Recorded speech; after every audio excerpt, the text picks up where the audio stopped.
E aí pessoal, tudo bem? Sejam mais uma vez bem-vindos e bem-vindas ao Renologia. Eu sou o professor Thiago Renó e hoje é dia de respondendo questões autorais. Estamos ainda no tema de nutrientes. E antes da gente ir para a questão diretamente, só o nosso ritual padrão. Se você é novo ou é nova por aqui, seja bem-vindo, seja bem-vinda. Aproveita e inscreva-se no canal, ative o sininho das notificações, dê o seu like maneiro para ajudar o canal a crescer.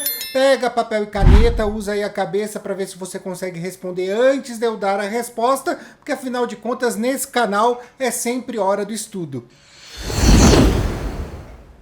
Então vamos lá, pessoal. A nossa questão hoje, ela é sobre o açúcar invertido, que é um alimento, né, um ingrediente, vamos dizer assim, que é bastante utilizado principalmente no exterior. E para quem assiste bastante programas de culinária, eu vou falar a verdade, eu sou um grande fã porque eu gosto muito de cozinhar. Tá? Para quem assiste, esse nome não é assim desconhecido. É bastante falado nesses programas. Agora, para quem faz o dia a dia ou para quem não tem esse hábito, talvez nunca tenha ouvido falar no açúcar invertido. E aí esse texto que tem na questão, que é de um site chamado Conquiste Sua Vida, ele dá uma explicação bem leve sobre o que é esse ingrediente. Então vamos lá. O açúcar invertido é produzido a partir da quebra da molécula de sacarose. O açúcar que você utiliza para adoçar os alimentos, o clássico açúcar de mesa, eu costumo chamar de açúcar comum, também é conhecido como sacarose. Mas para produzirmos o xarope que se transforma no açúcar invertido, é necessário quebrar essa molécula de sacarose em duas partes, na presença de água, realizando o processo inverso de formação do açúcar, o que dá o nome açúcar invertido. Fica até bastante claro para a gente quando a gente enxerga, quando a gente lê essa explicação. Continuando aqui no nosso texto. O açúcar invertido melhora o sabor e a textura dos alimentos. Ao contrário do açúcar comum, o açúcar invertido é resistente ao processo de cristalização. Ele consegue se manter por muito mais tempo como um líquido viscoso e açucarado, e por isso é utilizado comercialmente pela indústria alimentícia para melhorar o sabor e a textura de alimentos como biscoitos, bolos, sorvetes, caldas, geleias, balas, bebidas de frutas não integrais, refrigerantes e doces num geral, além de ser capaz de prolongar o prazo de validade desses produtos. Então a gente observa aí que o açúcar invertido tem uma grande quantidade de funções e, além de melhorar o gosto, também ajuda na validade desses alimentos, né, da validade dos alimentos que são produzidos. Né, então, por esse motivo, a gente consegue compreender que o uso desse açúcar é basicamente uma carta na manga da indústria alimentícia.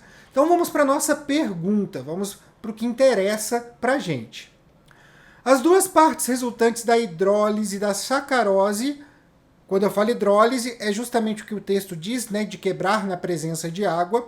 Então, da hidrólise e da sacarose correspondem a duas unidades de monossacarídeos, ambas compostas de 6 carbonos, hexoses, sendo uma correspondente a um polihidroxialdeído e outra a uma polihidroxicetona. Os monossacarídeos em questão são A, glicose e ribose, B, frutose e galactose, C, maltose e frutose, D, glicose e galactose, E, glicose e frutose. Então vamos lá. O que eu tenho na sacarose é um disacarídeo formado por duas hexoses diferentes, duas unidades diferentes de hexoses. Se eu tenho hexoses, eu preciso então, obviamente, eliminar dentro das minhas alternativas qualquer uma que não tenha hexose.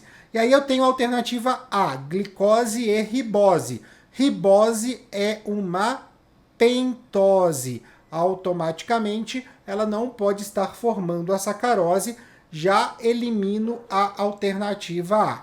E aí eu tenho a alternativa C, quando eu falo de maltose. A maltose é um oligosacarídeo formado por glicoses. Então, ela também está fora da minha mira, ela não pode ser a resposta correta.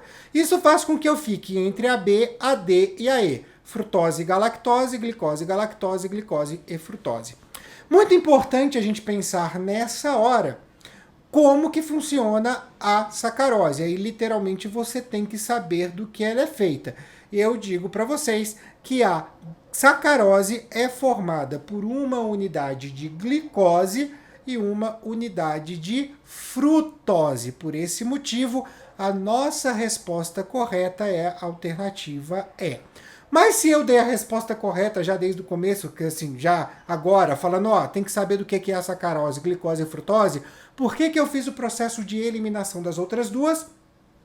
Simples, porque se eu não sei a resposta certa, que é glicose e frutose, eliminando duas, eu aumento as minhas chances de acerto, porque eu vou ter que chutar, né, de 20% para 33,3%.